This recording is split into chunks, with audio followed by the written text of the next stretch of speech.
chuyện hôm qua, chuyện ngày nay như dòng đời dài theo năm tháng. Kể làm chi chuyện đã qua,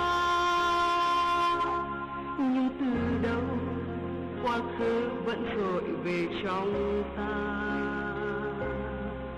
Nơi đây cha ông ta đã sinh